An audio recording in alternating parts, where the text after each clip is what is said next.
Nah, kalau tadi sudah ada bapak-bapak nih, sekarang nona-nona nih. Silakan Pak Ustadz, ini kan selama ini mampu mengenyam pesan-pesan dakwah dengan lebih cair. Ada lucunya, ada sarkasnya, itu khas Indonesia sekali.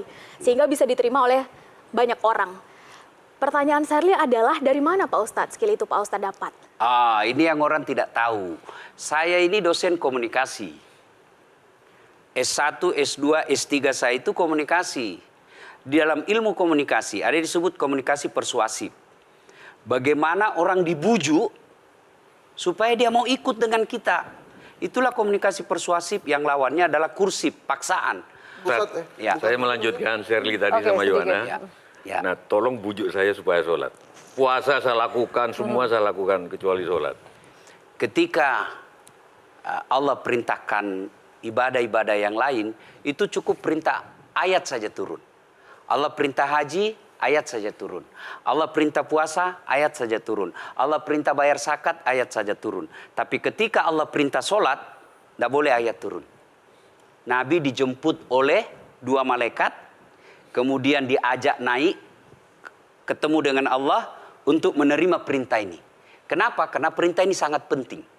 Mas, saya boleh dagang, bayar zakat sambil nyanyi. Saya boleh haji sambil nyanyi. Tawaf, labbaik Allahumma labbaik, labbaik la syarika laka labbaik. Boleh. Ya, saya bayar zakat boleh sambil nyanyi. Begadang jangan begadang. Kenapa? Salat tak boleh.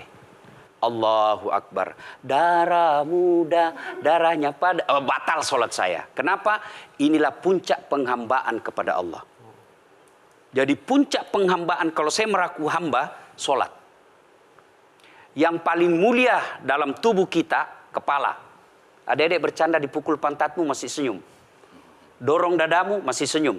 Tapi jangan bercanda pukul kepalamu. Tak, kau pukul kepala saya pasti saya marah. Kenapa? Harga diri di sini. Tapi ketika kita sholat, anggota tubuh yang paling mulia, kepala, rendahkan seperti kakimu. kita akan masuk ke next box. Ini penting. Kalau saya sudah mulai ini. Oke. Ya, karena kalau ketika saya mau sholat, saya melihat banyak koruptor sholat. Ya. Saya melihat banyak orang sholat yang kalau saya ajak ngomong main HP, nggak punya adab. Yang paling enak memang sholat tidak korupsi. Yang paling nyaman memang, paling ideal sholat jujur.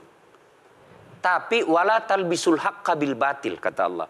Allah tidak mencampurkan antara hak dan batil. Sholatmu beda, puasamu beda, maksiatmu beda. Itulah sehingga Allah hadirkan 2 malaikat. Rakit dan atid. Mencatat yang baik di baik, yang salah salah. Tapi ini setan kan tidak membiarkan itu. Maka setan masuk. Nah, dia sholat tapi dia korup. Tapi Allah Maha Adil. Maka ditimbanglah nanti. Mana yang lebih banyak, kebaikanmu atau keburukanmu. Kalau dia baik amalnya, tapi tidak ada sholatnya, sia-sia. Kenapa? Passwordnya kebaikan itu, kuncinya itu adalah sholat. Ustadz ketika naik haji, naik pesawat. Pesawat itu mungkin dibikin orang yang nggak sholat. Iya, betul. Terus gimana dong? Nah, kursi itu mungkin dibikin orang yang nggak sholat. Iya, betul.